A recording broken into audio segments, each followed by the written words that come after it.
This conference will now be recorded. Good evening. My name is Julie Noble, and this is the meeting of the September 2020 meeting of the Kingston Conservation Advisory Council. I'd like to welcome our council members that are present, which include Betta Broad, Lorraine Farina, Emily Hauser, Kevin McAvoy, myself, and Sebastian Pilateri. Our Common Council liaison, Michelle Hirsch, is unable to be here. And I see that we have a guest, Emily White. Just for everyone's information, if you will stay muted if you have any background noise, and otherwise unmute yourself and control your own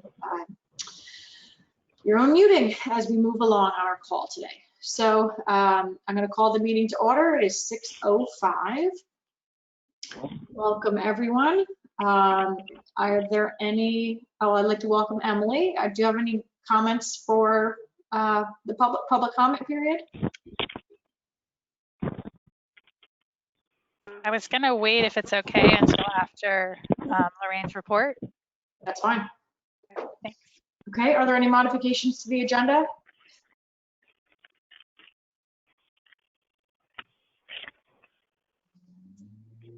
Okay, hearing none, we need a motion. Well, let's discuss the minutes. I see that Emily and Lorraine submitted modifications to the minutes. Kevin has captured those. Kevin, thank you for sending out those minutes to everyone. Besides Emily and Lorraine's comments, are there any others? And Emily and Lorraine, do you need to discuss any of your comments?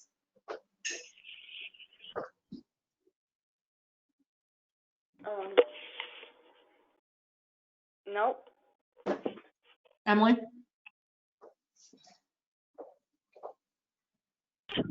No, I don't need to discuss mine. This is Emily Hauser. Are there any other changes or concerns? If not, I need a motion to accept the August 2020 minutes as amended. Motion to accept. I so motion. That was Lorraine. I second. Second by Emily. Discussion. All those in favor, say aye or raise your hand. Aye. Aye. Lorraine, was that an aye? Oh, yes, sorry. Thank you. Okay. Thank you so much. And thanks, Kevin, Emily, and Lorraine, and everyone for your comments and corrections on that. So let's go on to old business. Air quality subcommittee, Lorraine? Yes. Let's see. First, the air quality subcommittee mission statement, which we've been talking about for a couple of months, was finalized. Emily gave some very good comments, and I sent it to you all. So if everyone's okay with it, maybe that can stand as the air quality subcommittee mission statement.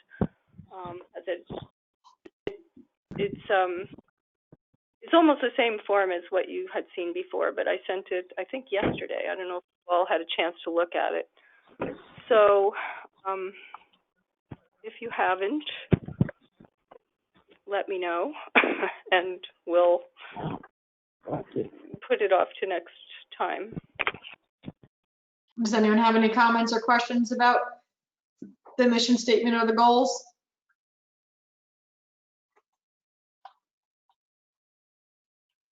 Okay. Okay. So, that makes them official. Okay, great. Thank you. Thank you, Lorraine. Then I wanted to let people know that there was a press release announcing the partnership, which is the acronym CACI, Kingston Air Quality Initiative, between the City of Kingston and the Bard College Center for the Study of Land, Air, and Water to begin monitoring Kingston's air quality and collecting and disseminating data. And that announcement appeared in the Daily Freeman and in the mayor's message on the 31st. And apparently, I was contacted just before the meeting, literally right before this meeting, by WAMC. I guess they did a little tiny story on it, which I missed, but they wanted to do an interview with me as the chair, so they called me. No, rather they emailed me. So I think I will be speaking with them. They want to do a longer piece, similar, I think, to the one that appeared. And then, let's see, the final thing. Oh, well, this is the place, I think, for me to introduce Emily White, who is a research. I hope I got your title right, Emily White. Please, why don't you tell us your role at BARD so I get that properly announced? Yeah, sure. I can introduce myself. So I am Emily White. I'm a research associate at the BARD Center for the Study of Land, Air, and Water. So I'm just here representing our role in this project, which we're really excited about, and we're super excited that we've been getting this press right off the bat. So that's fantastic to hear about the interview request, Lorraine. But I guess I'm just here to like reconfirm our commitment to this, and we have a lot of plans for making sure that the data we're collecting is in a format where Kingston residents can see that, and we hope to expand our efforts too. But it's exciting to have our first data figure out there and hosted on your website. So we thank you for that, and we're really looking forward to it. And if anyone has any questions or wants to get in touch with me in the future, I'm here and happy to talk with you all. Great, thank you, Emily. Lorraine, I also wanted to mention, and I'm not sure if you saw it or heard, but there's also a full article in the Ulster Publishing on September 2nd. Oh, okay. No, I didn't know that. Thank you. On page 6. Publishing. Is that that publication's name would be, I don't know what, but Sometimes. I don't know, it might not be called that anymore. Maybe it's called, it was the Kingston Times. I don't have the cover. It's by Ulster Publishing. Okay. Yeah, great. Thank you. Okay, and thank you, Emily White, very much. We're extremely excited to get this word out to people and the data out to people.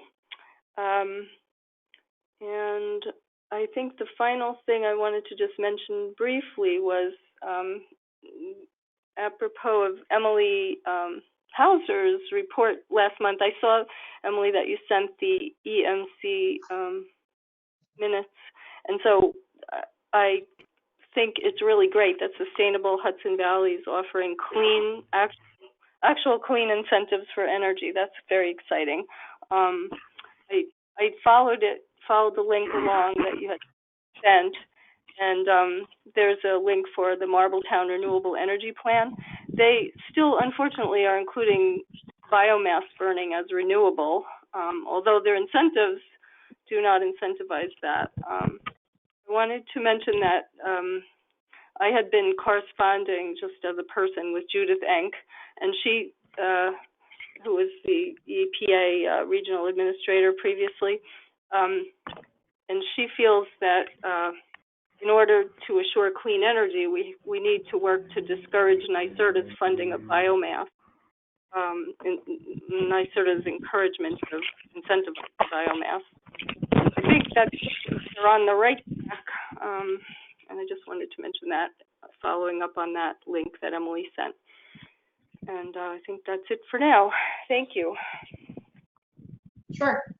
So the website's all updated. You can check out the air quality page of the website. There are a couple tweaks I still need to make, and the initial data is there. So I'm glad to hear that people are continuing to follow up with you, Lorraine, and hopefully we'll not only hear from media, but also from people who are interested in participating and being part of a team to help continue to move stuff forward. So thanks for all the work that you're doing on that, Lorraine. Yeah, I'm hoping to encourage that when I speak to them.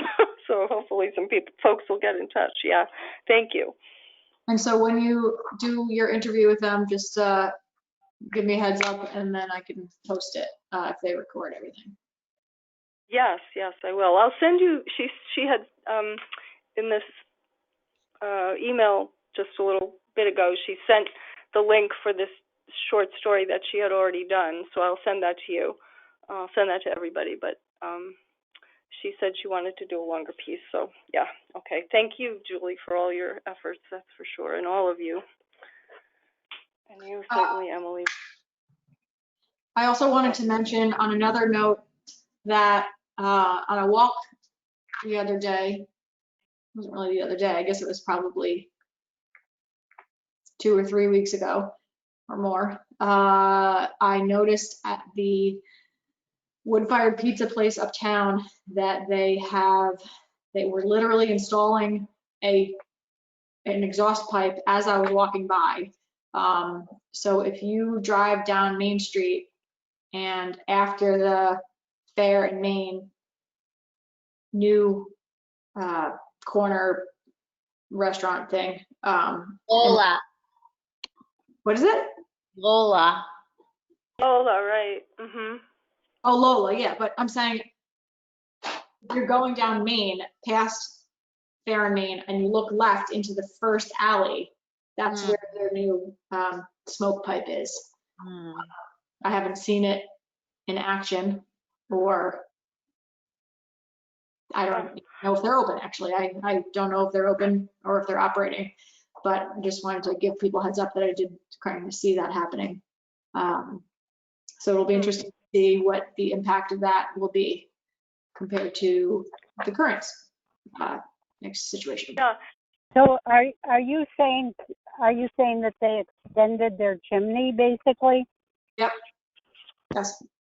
Yeah, because I was shocked that anyone would allow the chimney to be where it was. It was like really, really close and right across from a window on the second or third floor of the next door building, and that must have been horrible for those residents.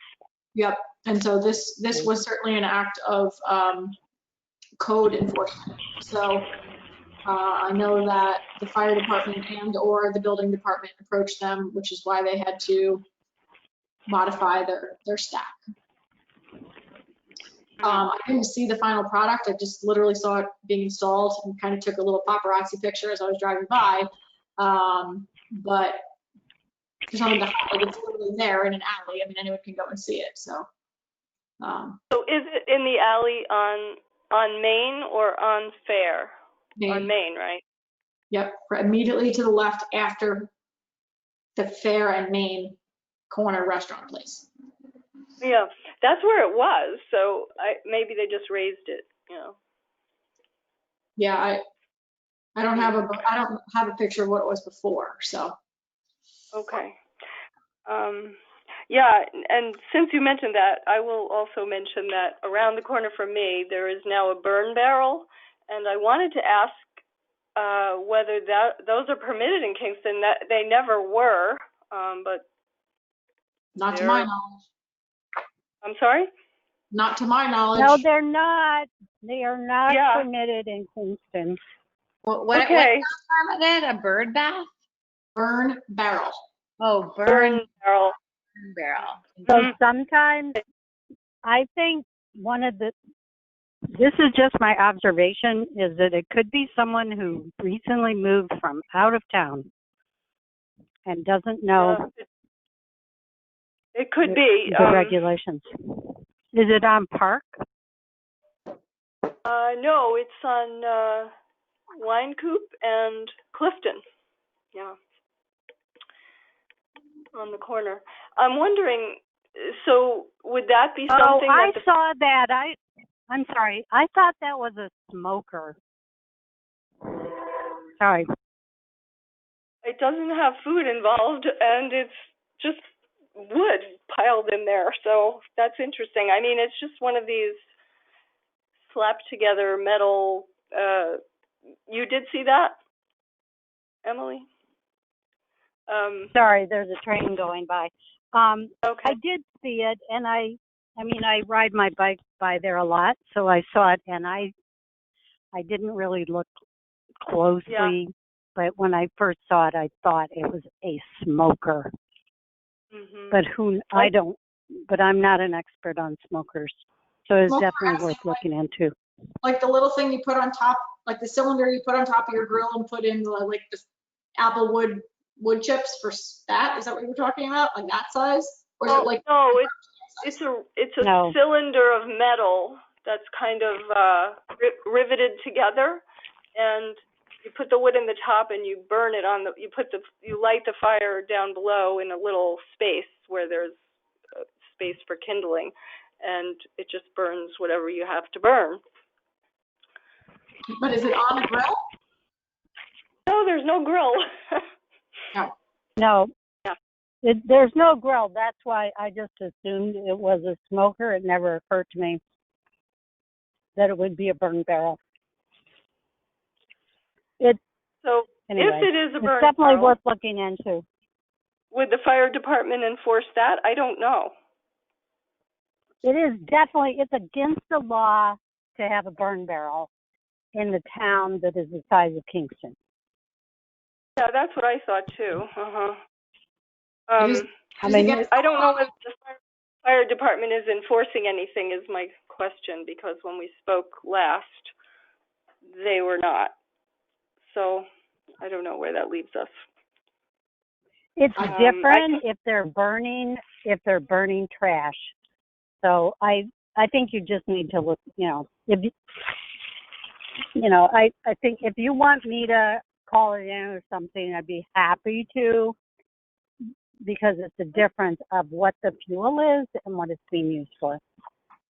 Yeah, it's definitely wood. There's like pieces of wood, and some of them look like scraps from who knows what, that probably they're trying to get rid of, I guess, but, dispose of in that way. Yeah, it looks like scrap wood. I don't think we need to discuss this anymore. I think we can report it and see where it goes. Okay. Because we have free trash pickup, so there's no reason to burn wood. Yeah. Okay, thank you. Okay, anything else on air quality subcommittee? No, thank you. Okay, thank you. So moving on to NRI and open space plan. So the latest that I've been told is, and I can't remember where this was at the last meeting, but the council had adopted the open space plan by resolution, and it was made aware to them or to the Corp Council that that process that they followed was inaccurate, that they didn't conduct a public hearing. And so it was referred back to the Common Council president, and it has now been placed back on the Laws and Rules Committee as old business. So I guess that we will wait and see what happens this month on Laws and Rules. I don't know what the process is. I haven't been told what the process is. I would guess that, I don't even know what to guess. I don't know what the process is. So I guess we'll wait and see. Michelle isn't on the call. I was hoping she could provide more insight, but we're gonna wait and see until that is adopted. I did hear from Greg Shaheen from the Land Trust, who reached out with some concern. I don't see any reason why it should stall or not go through, but I can't predict the world, or nor can any of us. So I'm just going to hope that this try number 2 goes better and that it all moves forward nicely. That being said, I have spoken with representatives from Behan Planning. One of the gentlemen that I had been working with, Michael Allen, has branched off from Behan Planning and has created his own business, planning firm. So that is new information. And I've just been keeping in touch with them to keep them posted on the process. So I'm waiting until this moves forward. I haven't set up an implementation meeting yet. Once it's finalized, I will certainly do that. And in the meantime, there is action on open space preservation moving forward on its own, which is fantastic.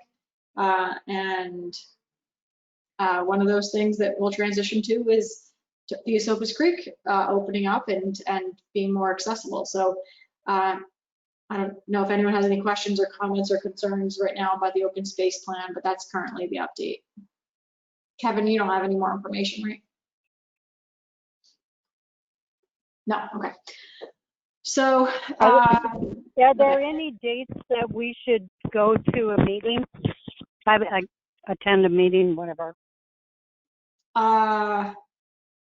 You could attend at the Laws and Rules meeting. I can look up when that is. I don't know offhand.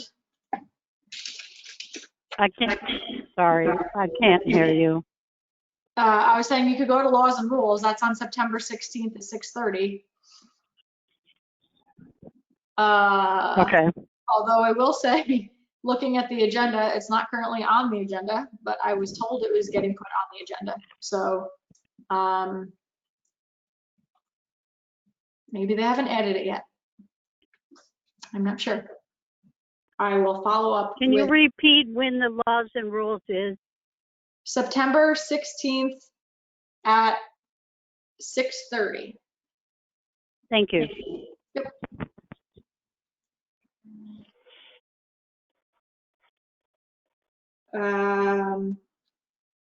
Okay. Anything else on open space? Okay, Sopus Creek debris dam. I have some awareness of updates, but I don't know if Sebastian or Kevin, you wanted to start with anything? I don't have any updates. Yeah, just on Tallerman's email. I had one question about that because he mentioned Saugerties in there, which sort of indicates that you could go through Glenary Falls. I don't know about that. So for everyone's understanding, Common Council member Tallerman put out an email a couple days ago announcing that the Sopus is now navigable from Marbletown to, did he say Saugerties? Because that would not be. No, he didn't. Well, it says now navigable from Marbletown to Hurley, Ulster, Kingston, Saugerties. Right. I think that's a typo or something. I think he just said, I was confused because I thought he said, and I don't have it in front of me, that you could get off at, at the launch, and he didn't say like you can go on to Orlando Street. But I would assume that it was a mistake to say Saugerties. Yeah, I would think. I mean, his note says, I encourage you to get into the creek and enjoy. Put in at Marbletown Park, which is on Tongor Road in Stone Ridge. Take out at the DEC in the town of Ulster near the Olympic Diner. This is a 15-mile journey. You might need to navigate around large wood or pull your boat over in some shallow spots. Be careful, but it's passable. So there's going to be a call on the 17th at noon for folks to catch up on that process. He hasn't put out the agenda or meeting notice yet. So I can share that when I get it, although it seems like most folks that might be interested are on that, got that email already. So I guess based on that, it seems like there's been some clearings. Sebastian, were you involved besides the one? No? Okay. So I'm just as excited to hear from the meeting as you all about how things have been proceeding. I would say what I thought was going to be the case with the involvement with the group wasn't necessarily the case of what has happened. But if Don's intent was to clear the creek. Seems like that's success. So I encourage you all to participate on the 17th at noon if you want to hear more about that. And if not, we can update folks at the next meeting. Any questions on Esopus Creek?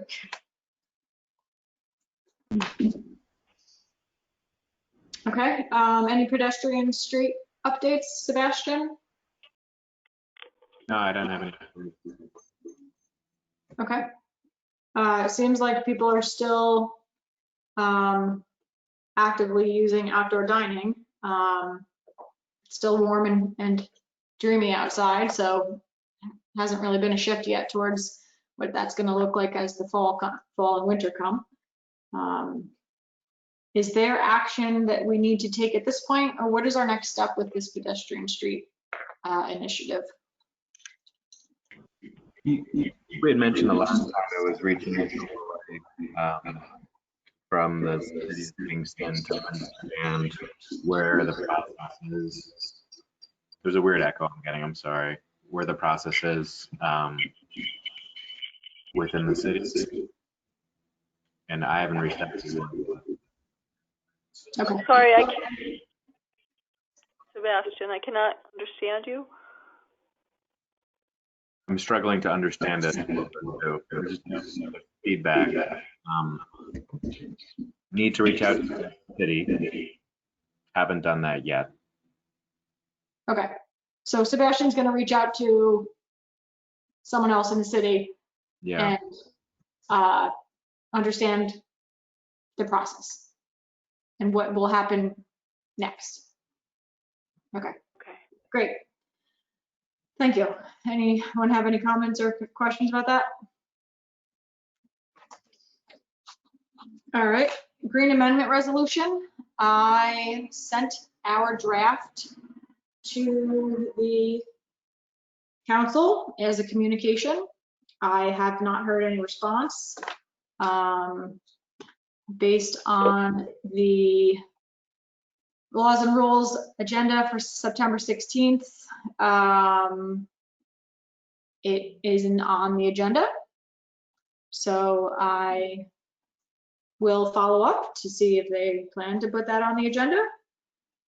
So that's two things that we would expect to be on the agenda that aren't. I'll follow up with them, but thank you everyone for your work on that. I didn't get any other comments, so I sent it as is. Emily and Lorraine, thank you for putting that together so swiftly. Thank you. Okay. Community Preservation Fund. So I wanted to follow up with folks from last month. I did just earlier today circulate a document that New Paltz put together, which is basically a one-pager, two-pager, that kind of outlines it for the community on how the process works. I was confused at our last meeting about the timeline of the communication that was shared and the bill that was passed by Senator Metzger. I understood the conversation to be that this was a new bill that was changing the process, but it was actually just the original bill that passed in 2019. And so that was the enabling legislation. And so New Paltz and the city of Kingston had started moving forward at the same timeline, and New Paltz continued, and we decided to pause with COVID. So the process is the same as what I had outlined, but again, it's basically that the community does need to pass a referendum in order to adopt and create a community preservation fund. That referendum is still moving forward in New Paltz this fall on the November ballot. So basically, should we decide to take this up next year, we can basically kind of take all the lessons learned and the best practices and rubber stamp exactly what New Paltz did. Not exactly, New Paltz is a different constituency and different community than us, but same concept, and move that forward. It'll be interesting to see what the response is this year to their referendum. I haven't I can't remember if I've seen anything in the news. I don't know if people have heard. Maybe it's very New Paltz centric, but I guess it wouldn't necessarily pertain to any other communities because it's New Paltz that needs to vote on it. But you know, they've been working very hard for sure. I know that I do see emails come through once in a while on what they're working on. So for all I know, they're still on track to be, well, I guess it's got to be on the ballot already, right? So I guess we'll know shortly. Since we decided to defer it this year, I guess it'll be up to the mayor to just determine whether or not we want to do it next year. And there will be a number of factors that weigh into that. One of them being maybe how successful New Paltz was. One of them will be staff capacity and or, you know, budget constraints. So it definitely is helpful having a neighboring community that has gone through the process. And Scenic Hudson has shown to be very supportive of kind of hand-holding through the process, and I presume that they would do the same for us if we were to proceed with it again next year. So that's the update I have. I don't know, Kevin, if you wanted to add anything to that or if I misspoke with anything. No? Okay, great. Sebastian, do you want to follow up with that? Go ahead, Emily. My question is, so is this a mayor's initiative at this point, and the CAC, and what is the role, if anything, of the CAC?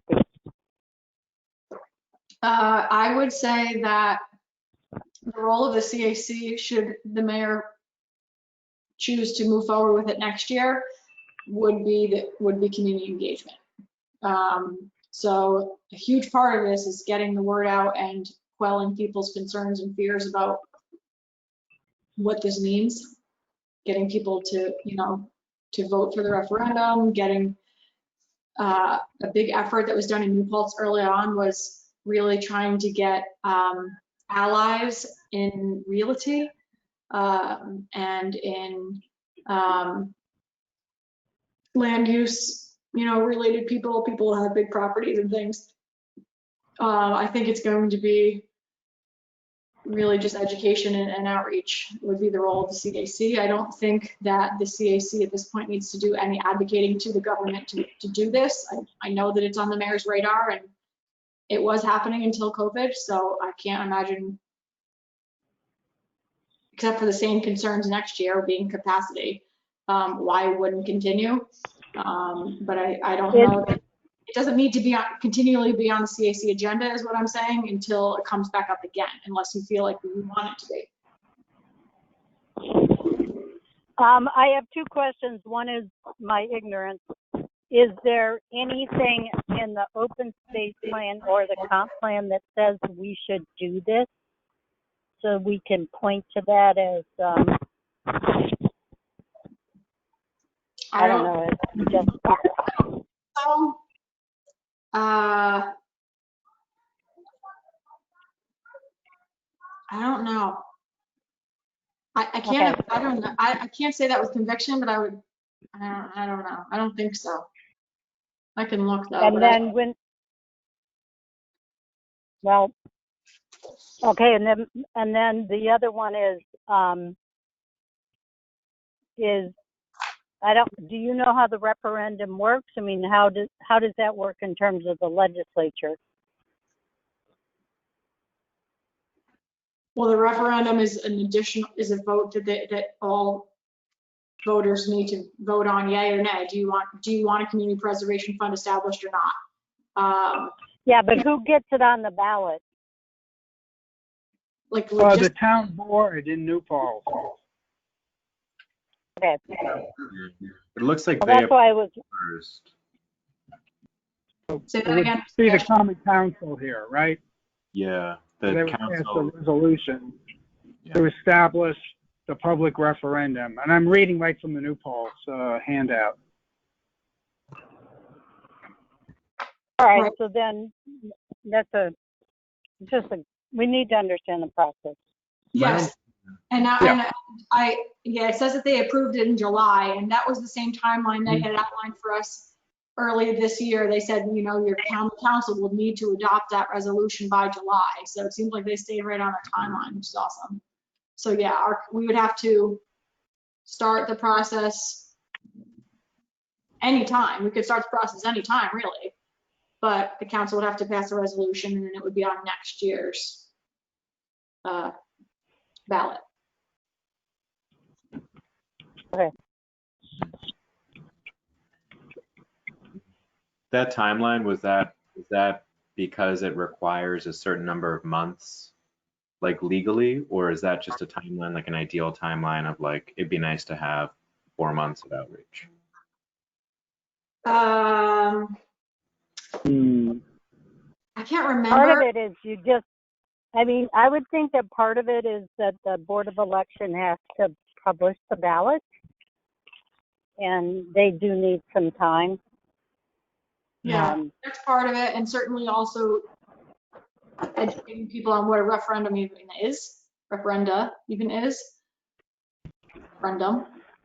So I don't know why July was the deadline, but it was specifically July when we were talking in February, March, and they literally adopted in July. So there had to have been some kind of calculation based there. I don't know, Kevin, if you remember any more about that. I think this is going to take us to the New York State Consolidated laws, which we probably don't have time to review right now, but I think there's a provision in there. Okay.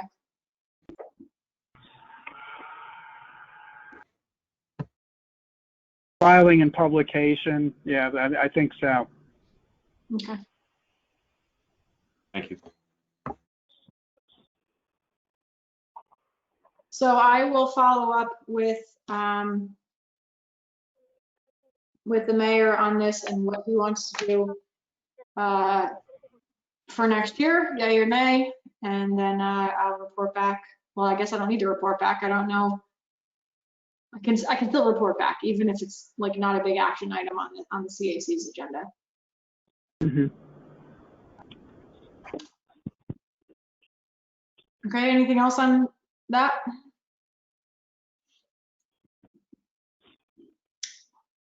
Okay, I didn't have any new business.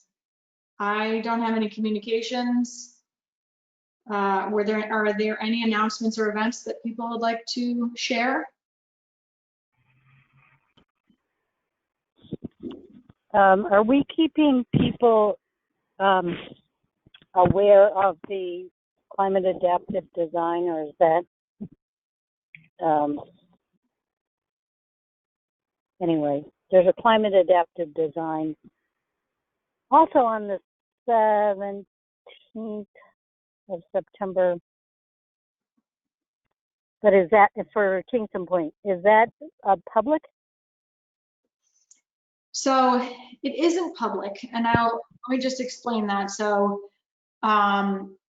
in May, I think, we hosted a preliminary design presentation for Kingston Point stakeholders, people who have some role in how Kingston Point is used, designed, the future of Kingston Point. And what we did was we had a presentation that they were invited to by invite. Supermass Studios presented that presentation with myself. We recorded it, and then we posted that recording and a survey to the world on our Engage Kingston website. In this final phase, so Supermass Studio has completed their design and completed the this is preliminary design, so this is not construction level documents. So anything moving forward from here would have to have a full public input process. This is just preliminary design, and this is their final step. We decided collectively, since there would have to be an incredible amount of public input going forward, and we don't currently have funding for any of this, that this final presentation would again be invite. This time, though, I invited the same people that had participated the first time and all the people that attended the Weaving the Waterfront event. So the Weaving the Waterfront event had hundreds of people at it. in a very silly slip, I CC'd everyone instead of BCCing everyone. So it looks like a huge list of people. And it is a big list of people. And frankly, it's okay if everyone knows who's coming. What our plan is to have the same presentation style where those who were invited, the stakeholders that have shown an interest in Kingston Point thus far, could attend this meeting and get the presentation. And in that way, they would have context already about what CAD is, what's gone on so far, and why we're doing this. And it wouldn't be a broad general to the public, like what's happening, a million questions, where's the funding from this, blah, blah, blah, blah. However, we do plan to make it public after the presentation. So that being said, at this point, if people have reached out to me and said, you know, I would like so-and-so to also be on this call, I'm totally fine with it. Frankly, it can be open to the world and it doesn't really matter to me. It's not something we're trying to hide, but we were trying to kind of manage people's expectations by inviting those stakeholders as sort of a final project advisory committee meeting. It just happens to be a really large project advisory committee of large. But if you have someone that you think should be on it, absolutely. However, at this point, I've had people offer to make Facebook posts. I've had some are offered to put it out publicly, but that was not the intent of the planning team, so I need to respect that. But again, like if you have people that you think it would be valuable to, I would share. I just wanted to make sure the CAC knew about it. I don't have anyone else to attend. Okay. I don't know about anyone else, but if you're asking me, I don't. And okay. I just, because I think it's in the purview of the CAC to understand what's going on, and because it's, you know, it's making sure our shorelines stay natural and so on.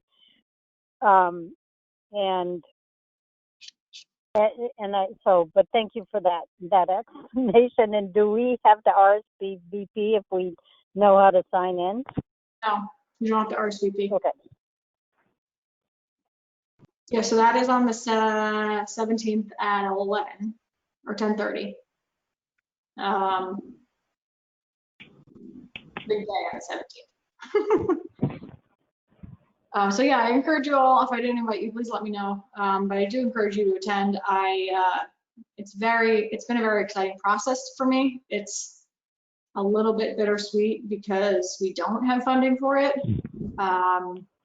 But that doesn't mean we won't be pursuing funding for it if that is the decision that the administration decides to take. Yep. Near and dear to my heart. I've grown up at Kingston Point. I've worked there, you know, as part of my job my whole life, and to see what it could be like to protect it into the future is really exciting. Any other announcements or events? Julie, just on that one, did the link go out on that for the September 17th meeting or virtual meeting? I think it was in the email. Yeah, it was in the email. Okay, well, when was the email? I'm a little like confused. Like August or something? It was last week sometime. Okay, like I'll look for it. Thursday. Okay. Okay, any other announcements or events? Did we lose Lorraine or Emily?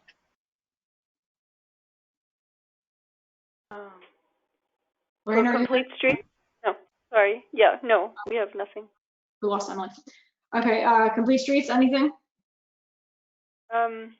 Yeah, I just got word today that the September meeting is canceled. We'll be meeting in October, and we're continuing to work as a citizen group on Flatbush Foxhole projects. So that's it. Great. Kevin, Planning Board? They didn't meet in August, and I think one of the big ticket items was Mont Repose, but I think that's already done for all practical purposes.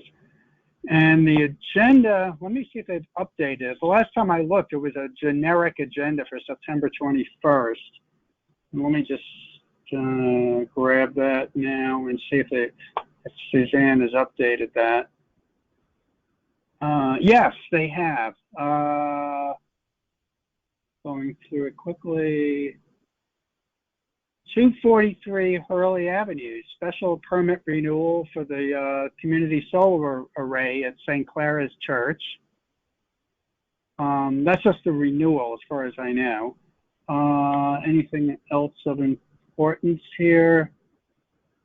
No, I don't see East Strand on there, and I already covered Montrepose. That's sort of been retired for the moment since the zoning change didn't go through. So I think that's it for the moment. Yeah. Okay. Solar array is being a permit renewal. Okay, thank you. Any update on zoning? Yes. There be two things. One of them came out of discussions on Montrepose, which were happening at Kingston Land Trust as to whether they should submit public comment on the zoning, the rezoning proposal that was happening over there that didn't go through. And during the course of that, it came, a discussion ensued as to whether the overall zoning should be reconsidered at some point in the future, because it kind of looked like there were a number of these kind of segmented, I'll say, I don't want to use the word spot zoning because that has a legal definition, but say like segmented zoning things just popping up here, there, and around town, and whether the overall zoning should be reviewed again, pursuant to what the zoning task force had done back in the spring, making a recommendation for, a consultant to do form-based code. The discussion was inconclusive at the Kingston Land Trust Board. They didn't submit any comment. What happened today was just prior to here, I was on a meeting with Emily Flynn and Novo and Casey and Susan Harris from the Y Farm, Greg Shaheen, and a group of other people on having whether this urban ag initiative should become a part of Live Well Kingston, in which case it would be considered Grow Well Kingston, and they would make zoning recommendations with respect to urban agriculture. I think the way it got decided was, yes, they would become part of Grow Well Kingston, but they would kind of be an independent entity so that they could always pull out and do advocacy for the zoning separately in the event that became a conflict of interest or an awkward situation for the overall Live Well Commission. Okay. That's great. I'm glad to hear that there's going to be some formality to urban ag moving forward. Yeah. I think Live Well is a good umbrella. Mm-hmm. Great. Did they determine who the chair would be? That missions and goals are draft form, and it seems to be a roving chairperson and a roving secretary. Changes with each meeting. And I don't know if it's going to stay that way or how the group is going to do this. Okay. All right. Well, that's a positive step. Thanks for the update. Okay. Climate Smart, Better, are you around? I am. I'm here. How you doing? You want to give us an hey? Tubby time. It's a tubby time. I'm hanging on by a little bit of a thin thread over here, but yes. Is it my turn to chime in on something? Climate Smart. You want to give an update on Climate Smart? Climate Smart. Well, I mean, the most exciting thing I think is, right, we're very close to embarking on the climate action plan. Yes. A little birdie told me that you all had a first meeting today or something. So that's great, and I'm very excited about the whole process. And I know you all have resumed some of your sustainability projects with the city. Repair Cafe is kind of figuring out what they're doing with deciding about holding in-person repairs. They've been doing some virtual ones. What else is going on? So much in the climate front, but I don't know if any of it really pertains to this group. Can you just speak briefly on the internship? Sure. So this morning we launched the Green Jobs Internship Program that's going to be a part of this Empower Kingston campaign, which is, so we're calling it the Empower Kingston Green Jobs Program. But the idea behind Empower Kingston is to have a citywide climate action campaign to really engage the public as we come up with our 10-year climate action plan, really 20-year, since the city's goal is 100% renewable citywide by 2040, correct, Julie?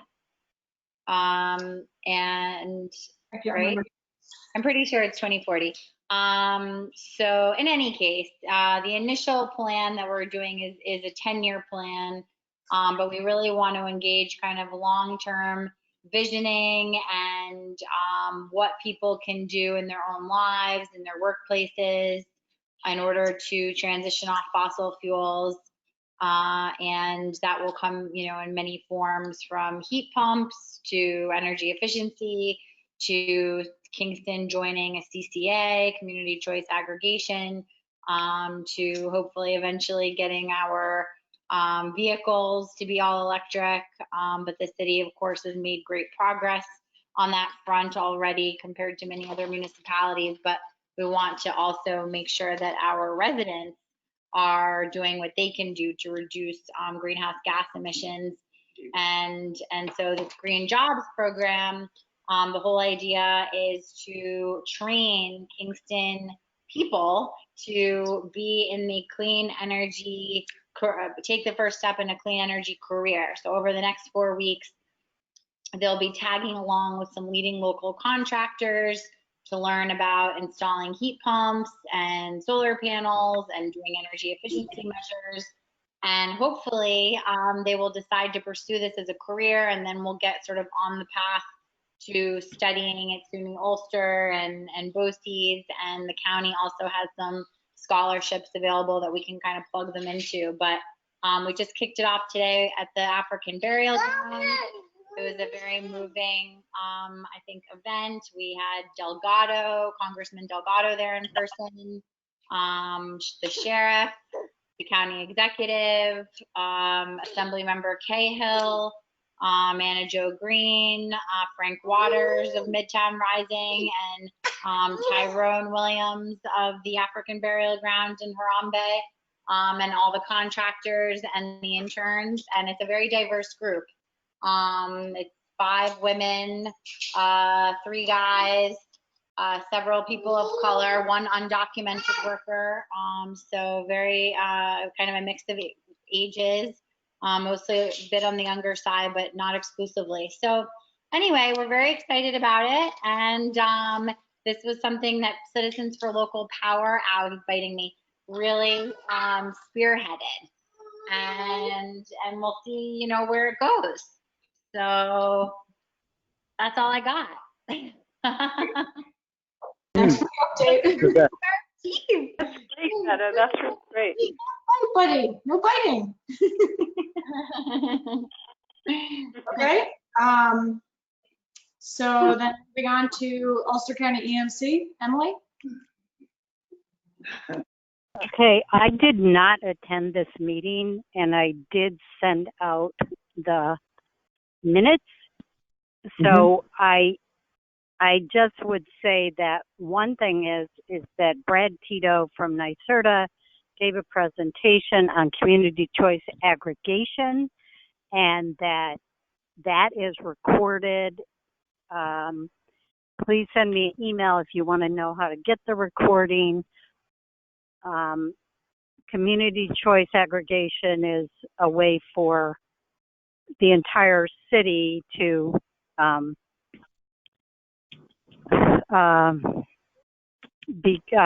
choose power that is not fossil fuel based.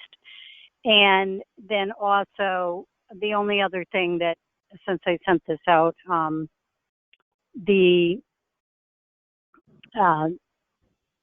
county put out an RFP for community solar, and chose Eastlake Partners. And apparently the municipalities can take advantage of these proposals. I don't know what that means. So Amanda Laval would be able to answer that question. I also wanted to note that in the minutes of the EIS for the environmental impact statement for the Ashokan Reservoir into the lower Rsvp is expected soon. And I think that there was some hope that this debris group would be interested in kind of following through with, you know, with being some kind of advisory group for the lower Rsvp. But I might not be using the exact right terms on that. And the solid waste management plan, I have not been following, but I think it's always really good to keep an eye on that because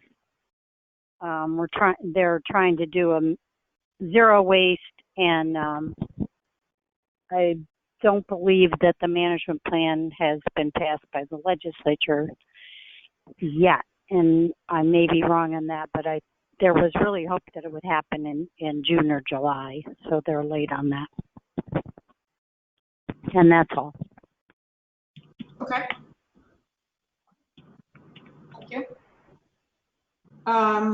Tree Commission did not meet this month, so the meeting would usually have been today, and there was not a meeting, so there's nothing to report.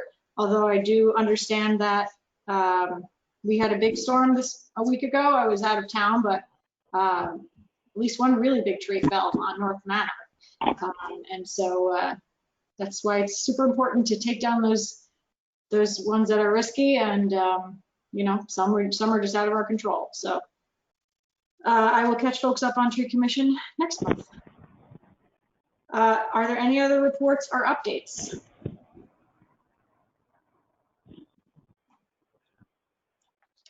If not, our next meeting is set for October 13th. Is there anyone who has an issue with that date? So we can make sure we have quorum. No.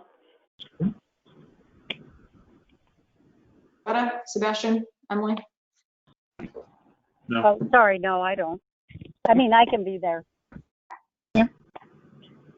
Okay, Emily White, do you have any follow-up questions or concerns or comments? No, just thank you. Thank you. All right, so if there isn't any further business, then I need a motion to adjourn. Motion to adjourn, Lorraine. I can second it. Second, Emily. This is Emily. Okay, all in favor of adjourning? Aye. Aye. Aye. Thank Okay. you. Thank you, everyone. It's 7:02 p.m. Hey guys, I just want to tell you that I had to stop, and I had to stop and just take this call, and I'm at the town park on the river in Hudson, and I'm so jealous. There's a yoga class going on, and there's a band, like a marching band type band, also practicing somewhere nearby. So I so miss yoga in the park. Anyway, so combination yeah. to and music, but yes, yoga in the park is something unique for sure. Yeah. All right. All right. Well,